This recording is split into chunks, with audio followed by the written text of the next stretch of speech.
You are a generation called to be reformers. You are a reforming generation. You are here because God has marked you.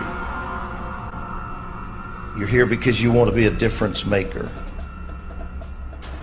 There's something in your DNA that can't accept status quo, business as usual, things as they are.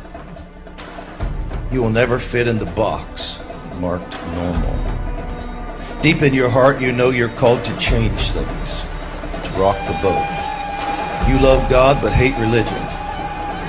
When you taste Him, it only makes you hungry for more. You have God cravings. You crave His presence. You refuse to let the world around you shape or define you. When you dream, it is about the impossible. When you see pain, you know you're called to heal it. When you face adversity, you don't fear because you measure it against your God. You are dangerous to evil, to Satan, because your life is not your own. To live is Christ, to die is gain. You wonder why you're so strange, so different. When others want to party, you want to pray. When they laugh, you weep. When they dance, you mourn. You will never fit in the typical societal niche because you are a reformer. You don't live for fame. You would never lower your goal to being rich and famous. You're an Abraham, a Joshua, an Esther, a David, a Wilberforce, a Lincoln. Bullets don't scare you. Mediocrity scares you.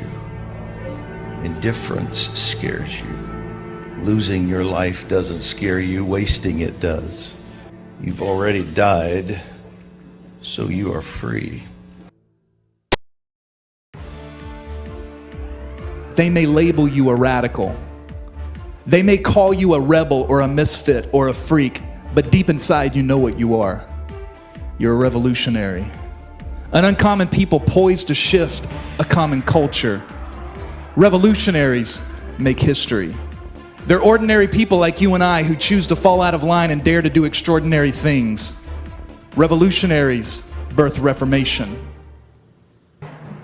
And revolutionaries are not common, but I'm not speaking to common people tonight.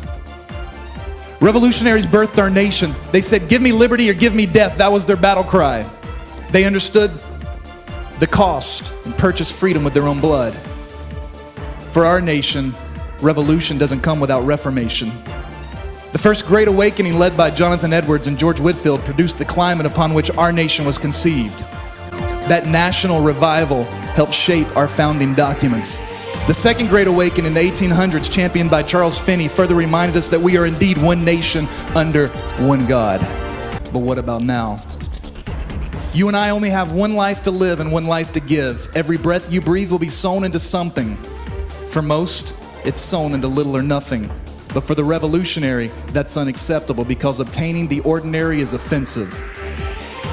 The revolutionary craves more. They hunger for reformation. True revolutionaries long to see heaven invade earth. They understand that from the days of John the Baptist until now, the kingdom of heaven has been forcefully advancing and forceful men lay hold of it. Revolutionaries are forceful men. Revolutionaries are not common, but I'm not speaking to common people tonight.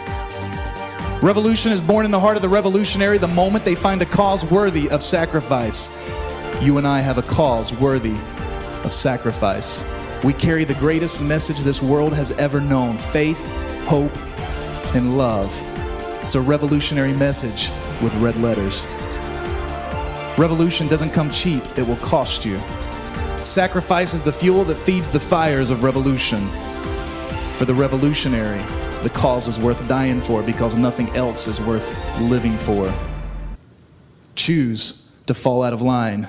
Live a radical life. Show the world a radical love and speak a radical language. They will label you a radical, a rebel, a misfit, a freak. But deep inside, you know what you are. You're revolutionary. You are here because God has marked you.